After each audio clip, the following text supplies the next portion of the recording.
আসসালামু আলাইকুম এভরিওয়ান, আশা করছি সকলে ভালো আছেন। আমাদের আজকের রেসিপি পাকা আমের পোয়া পিঠা অথবা তেলে ভাজা পিঠাও আপনারা বলতে পারেন। আশা করছি আপনাদের সকলের কাছে ভালো লাগবে এবং সহজও লাগবে। আমার আজকে সহজ রেসিপি আপনাদের সকলের কাছে ভালো লাগলে অবশ্যই একটু ভালোবাসা দিয়ে যাবেন। আমের সিজন চলছে, এই জন্য আমি একদম সহজ একটা পিঠা রেসিপি আপনাদের মাঝে শেয়ার করতে চলে এসেছি। পিঠা দেখতে যেমন সুন্দর, খেতেও কিন্তু মাশাআল্লাহ দুর্দান্ত হয়েছিল। আশা করছি আপনাদের সকলের কাছে ভালো লাগবে। আর ঘরে থাকা কয়েকটা উপকরণ দিয়ে কিন্তু আপনারা তৈরি করে নিতে পারবেন। আর এই পিঠাটা বানাতে কিন্তু খুব বেশি একটা সময় লাগে না, খুব অল্প সময়ে কিন্তু আপনারা এরকম সুন্দর পিঠা তৈরি করে নিতে পারবেন। তো কথা না বাড়িয়ে চলে যাচ্ছি মূল রেসিপিতে। তো পাকা আমের পোয়া পিঠা তৈরি করার জন্য আমি এখানে একটা আম নিয়ে নিয়েছি, একদম পাকা সুন্দর আম নিয়ে নিয়েছি। আর আমগুলোকে আমি একটু কেটে নিচ্ছি। এরকম এক সাইড থেকে কেটে নিয়ে তারপর এরকম কিউব করে কেটে নিলেই দেখবেন যে একটা চামচ অথবা আঙ্গুল দিয়ে যদি একটু প্রেস করেন তাহলে কিন্তু এই আমের পাল্প গুলো কিন্তু বেরিয়ে চলে আসবে। এরকম ছোট ছোট করে কেটে নেবেন আগে ছুরি দিয়ে, তাহলে কিন্তু আমগুলো বের করতে খুবই সুন্দর হবে। ঠিক আছে, আমি আঠিটাও খুব সুন্দরভাবে এখানে চটকিয়ে নিচ্ছি। আর আমার আমের পাল্প গুলো যখন বের করা হয়ে যাবে তখন আমি একটা ব্লেন্ডারে ব্লেন্ড করে সেঁকে নিব। তারপর দিয়ে দিচ্ছি একটা বলে আমি 1 কাপ মেজারমেন্ট কাপ দিয়ে মেপে নিয়েছি চালের গুঁড়ি। তারপরে দিয়ে দিব হাফ কাপ আটা, আপনারা চাইলে ময়দাটাকেও কিন্তু এখানে ব্যবহার করতে পারবেন। তারপর হাফ কাপ দিব হলো চিনি, তারপর হাফ কাপ নারকেল কোড়া, আমি দিয়ে দিচ্ছি হলো 2 চামচ গুঁড়া দুধ, তারপরে দিয়ে দিব স্বাদ মতো লবণ। আমি হাফ চামচ লবণ এখানে ব্যবহার করেছি, আমি একটু কম করে ব্যবহার করছি, তবে আপনারা একটু বেশি করেও কিন্তু ব্যবহার করতে পারবেন। আর চিনির পরিমাণটা আপনারা আপনাদের পছন্দ অনুযায়ী চিনিটাকে ব্যবহার করলেই হবে। ঠিক আছে, এখন সমস্ত উপকরণগুলো খুব সুন্দর করে মিশিয়ে নিতে হবে যাতে কোনো উপকরণ এক জায়গায় দলা পেকে না থাকে, তার জন্য। তারপরে এখানে দিয়ে দিব আমি ম্যাঙ্গোর পিউরিটা করে রেখেছিলাম, সেটাই আমি এখানে দিয়ে দিলাম। দিয়ে খুব সুন্দর করে আগে মেখে নিতে হবে। আগেই কিন্তু পানি দেওয়া যাবে না, আগে আমের পিউরি দিয়ে খুব সুন্দর করে মেখে নিতে হবে। তারপর যদি আপনাদের পানির প্রয়োজন হয় বা যতটুকু লাগবে ততটুকু অল্প অল্প করে এখানে অ্যাড করবেন। আমি তো এখানে পানি ব্যবহার করছি, আপনারা চাইলে এখানে লিকুইড দুধটাকেও কিন্তু ব্যবহার করতে পারবেন। এখন পানি দিয়ে আমি খুব সুন্দর করে হাত দিয়ে একটু সুন্দর করে ফেটিয়ে নিব ব্যাটারটাকে।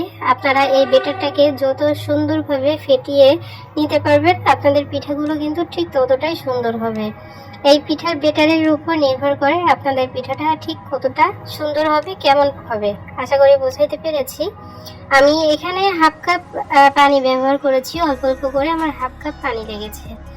তো আমি খুব সুন্দর করে ব্যাটারটাকে তৈরি করে নিয়েছি। আর হাত দিয়ে যেহেতু আমি মাখাচ্ছিলাম এই জন্য আমি হাতটা ধুয়েও কিন্তু কিছুটা পানি এখানে ব্যবহার করেছি।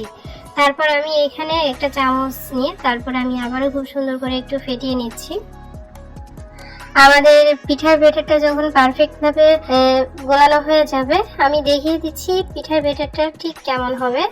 এই যে চামচে যদি আপনারা এরকম আঙ্গুল দিয়ে এরকম টান দেন তাহলে দেখবেন যে খুব সুন্দর একটা লেয়ার পড়েছে। আর এরকম ভাবেই কিন্তু পোয়া পিঠার ব্যাটারটাকে কিন্তু তৈরি করতে হয়, একদম পারফেক্ট গোলা কিন্তু আমি তৈরি করেছি। তারপর আমি চলে এসেছি পিঠাগুলো ভাজার জন্য। আর অফ ক্যামেরায় আমি একটা পিঠা দিয়ে দেখছিলাম আসলে কি হচ্ছে, মানে কেমন হবে পিঠাগুলো, সেটা দেখার জন্য একটা দিয়েছিলাম। তারপরে যে একটা যখন হয়ে যাবে তখন আমি এখানে সমস্ত পিঠাগুলো এক এক করে তৈরি করে নিব। আমি তো ছোট একটা চামচ দিয়ে দিচ্ছি, এজন্য আমার পিঠাগুলো একটু ছোট ছোট তৈরি হচ্ছে। তবে আপনারা যদি আর একটু বড় চামচ বা কাপ মেপে যদি দেন তাহলে পিঠাগুলো আরো দেখতে সুন্দর হবে। আশা করছি আমার থেকেও আরো অনেক বেশি, মানে আরো অনেক ভালো আপনারা পিঠাগুলো তৈরি করে নিতে পারবেন। তো কথা বলতে বলতে আমি কিন্তু পিঠা ভেজে নিয়েছি, দেখতে পাচ্ছেন মাশাআল্লাহ খুব সুন্দর কালার চলে এসেছে আর খুব সুন্দরভাবে কিন্তু পিঠাগুলো ফুলেছে। আশা করি আপনারা বুঝতেই পেরেছেন যে আমি কতটা সুন্দরভাবে গোলাটাকে তৈরি করেছি। আমি যেহেতু ছোট চামচ দিয়ে পিঠাগুলো দিচ্ছিলাম তেলের মধ্যে, এই জন্য আমার পিঠার সাইজগুলো কিন্তু একদম ছোট হয়েছে, এরকম ছোট ছোট দেখতে হয়েছে। তবে আপনারা অবশ্যই বড় করে বানানোর চেষ্টা করবেন, তাহলে দেখবেন যে পিঠার ভিতরে একদম গোলাপ যেরকম দেখা যায়, মানে মানে গোলাপ ফুল যেমন সেরকমই কিন্তু আপনাদের এই পিঠাগুলো একদম গোলাপের মতো তৈরি হবে। আশা করি বুঝাইতে পেরেছি। অবশ্যই বাড়িতে ট্রাই করবেন। সমস্ত পিঠাগুলো যখন আমার ভাজা কমপ্লিট হয়ে গেছে তখন আমি আপনাদেরকে পরিবেশন করিয়ে দিচ্ছি। কথা বলতে বলতে অনেকটা দূর চলে এসেছি আমরা ভিডিওর। তো একটা পিঠা আমি আপনাদেরকে একটু ভেঙেও দেখাচ্ছি যে ভিতরটা কতটা সুন্দর হয়েছে। ভিতরে তো একদম ছিদ্রযুক্ত হয়েছে আর গোলাপের মতোই কিন্তু দেখা যাচ্ছে। যেহেতু আমার পিঠাগুলো একটু ছোট থাকে কিন্তু ওরকম ভাবে দেখা যাচ্ছে না। তো ফাইনালি আমাদের আজকের রেসিপি এতটুকুই। যেহেতু আমের সিজন চলছে অবশ্যই আপনারা এই সুন্দর একটা পিঠা রেসিপি তৈরি করে খাবেন। আমাদের আজকের রেসিপি কেমন লাগলো অবশ্যই আমাকে কমেন্টস করে জানিয়ে যাবেন। ভিডিওটি ভালো লাগলে অবশ্যই লাইক কমেন্ট শেয়ার করে দেওয়ার চেষ্টা করবেন। সবাই অনেক ভালো থাকুন, সুস্থ থাকুন। আমাদের পরবর্তী ভিডিও দেখার আমন্ত্রণ জানিয়ে আজ এখানে বিদায় নিচ্ছি। আল্লাহ হাফেজ।